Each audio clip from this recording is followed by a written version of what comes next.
wasn't much structure or consciousness in the development of what the next move was going to be. You were playing checkers the whole time and never playing chess. And so you end up with this monstrosity of a life and you have no idea where it came from.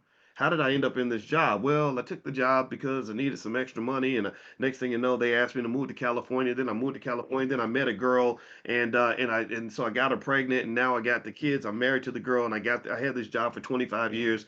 At that time, I didn't expect to have this job for 25 years. How many times? Give me a yes. How many of you have ever heard people say something like that? Like literally, put a yes in the chat if you've seen this or had this experience where you start something and you have no expectation that it's gonna be a 20-year, 30-year thing. You just did it because it fit for the moment. You dated that person because they fit for the moment, right? You made that move to California because it fit for the moment. Because I couldn't pay the rent that month, they gave me an extra $500, but they said you got to move to California because the job will pay you an extra $10 an hour. Whatever it is, right? It's always these little things. And I'm gonna tell you, I said, I'll be damned. I started thinking about this a lot. This was the benefit of being a loner. I ain't had no friends in college. I had like one or two, but that was it. Everybody knew me and I knew them, but I had always had this little bubble where I just didn't really connect directly with people. It's probably some weird mental illness or something. But anyway, I remember thinking like, this is interesting. People don't think about their lives. They don't think about how every step fits into the big picture. And if you don't do that, then you can end up with a train wreck because you're making a series of short-term decisions that put you in that where you create this long-term conundrum that's like very confusing for you. Why is that part of the conversation today? Why am I even discussing this? Well, because wealth and investing and everything else is exactly the same way. It's the exact same way. Think about it.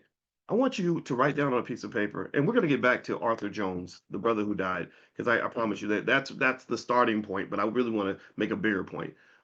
Even though his life, I mean, it's very unfortunate, and it's a very it's a significant issue for him and his family. But also I want to make the bigger point that fits into what we do every day.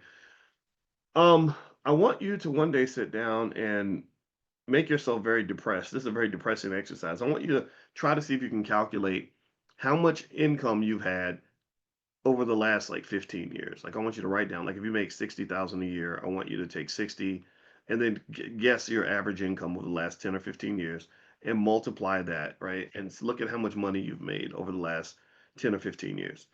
And then after you see how much money you've made over the last 10 or 15 years, I want you to imagine something like okay, so how much money would I have if I had invested 10% of that money, just 10% of that income, right? So let's say you make 60,000 a year and you make an average of 60,000 a year over say a 20-year period.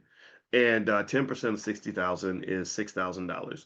And let's say you invested $6,000 a year, which is about $500 a month, and you did that over that 20-year period. You lived your life, but you were very conscious about like, okay, this is where I want to be financially 10 years from now, 5 years from now, 20 years from now. Um, if you did that $500 a month, as you know, with our 5-year pledge, you roughly, if you put it in the S&P 500, no investing knowledge. Let's say you just threw it in there and just threw it into a mutual fund, right? That's it. You didn't even think about it. After about 5 years, you'd have about 38,000. After 10 years, you had about somewhere around 100,000. After 20 years, it'd be over $300,000, right? So you'd have $300,000 liquid in some account somewhere, and maybe some property or whatever it is, right?